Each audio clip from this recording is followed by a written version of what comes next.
Hi කොහොමද යාළුවනේ යාලට ඔයාලා හොඳින් ඉන්නවා ඇති කියලා හිතනවා. ඉතින් අදත් අපේ දවසක් ඔයාලත් එක්ක බෙදා ගන්න හිතුවා. අපි අද යනවා දියත පාක් එකට. අපි මේ දැන් යන ගමන් තමයි ඉන්නේ. බලන්නකෝ මේ අහසේ ලස්සන.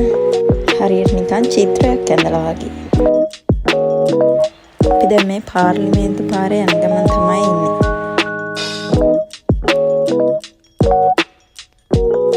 ඉතින් ඔන්න අපි පාක් එකට ආවා.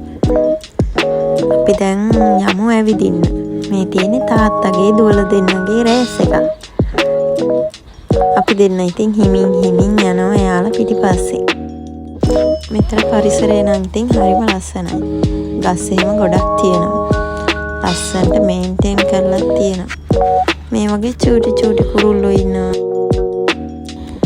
මේ මෙතන තියෙන ලස්සන හොටෙල් එකක්. ආසනම් පොඩ්ඩක් කළු කරලා තමයි තිබ්බේ. මෙතන ඉතින් බබාලාට සෙල්ලම් කරන්න තියෙනවා. අපි වැඩිපුර යන්නේ ඒක තමයි. මෙන්න මේ බබාට සෙල්ලම් කරන්න ඕන නිසා. එයා හොඳට සෙල්ලම් කරනවා එහෙ ගියාම. අවුව සැලත් නැහැ. බලන්නකො ඉතින් අපේ නංගි බබා දැන් ලොකු වෙලා. එයා දැන් සෙල්ලම් කරන්න දන්නවා හොඳට. එයාටත් හරිම සතුටුයි.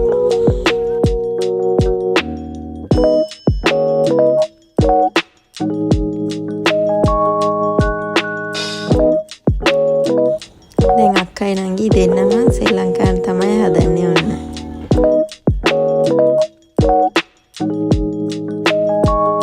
මේකෙන් තිබ්බහම හොඳට අල්ලගෙනත් ඉන්නවා. බලන්නකො ඉතින් මෙයාගේ කෝලා හොඳට hina වෙවි කැරකි ඉන්නවා. අපි බයේ හිටියේ බිමට පණින්න දන්නේ නැහැ කියලා. ඒ වුණාට බලන්නකො හොඳට හයියෙන් අල්ලගෙන ඉන්නවා.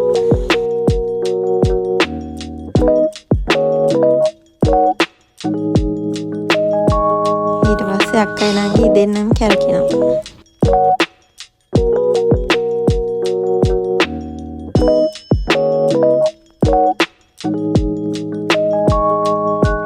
මෙතන ඉතින් හරිම නිදහසේ බබාලාට හොඳට සෙල්ලම් කරන්න පුළුවන්.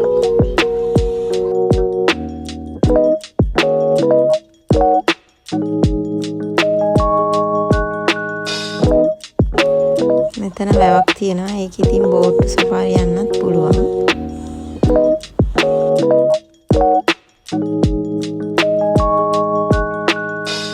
මේ වගේ ගොඩක් තැන් තියෙනවා බබාලාට සෙල්ලම් කරන්න. අම්මලාට තාත්තලාට ඉතින් වාඩි වෙලා ඉන්න තැනක් තියෙනවා.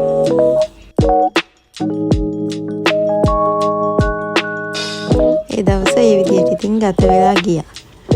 මේ තියෙන්නේ තවත් දවසක්. මේ තියෙන්නේ බෙල්ලන්විල පාක් එක. බෙල්ලන්විල වෝකින් පාක් එක. ඉතින් අපි ගියා දවසක් ඒකට බබාලත් එක්ක. හැබැයි බබාලට සෙල්ලම් කරන්න නැහැ. මොනවා හරි ඉතින් කෑම ටිකක් කාලා එන්න කියලා තමයි ගියේ.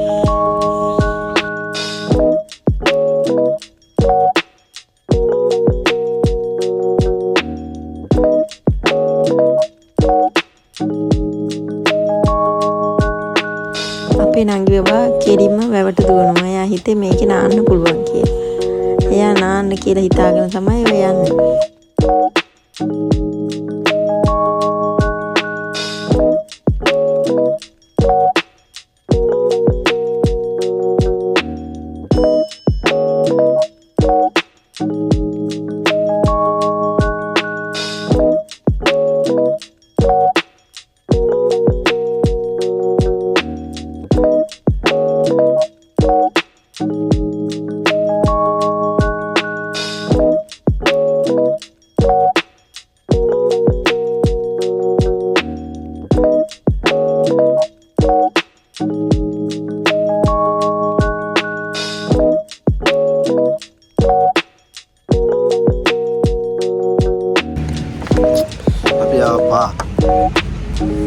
මොන පාක්ද? බෙල්ලන්විල මොන පාක්ද මේ කියන්නේ? Jurassic Park. මේ ඉන්නේ ජුරාසික්. කොළ පාට ඇඳගෙන.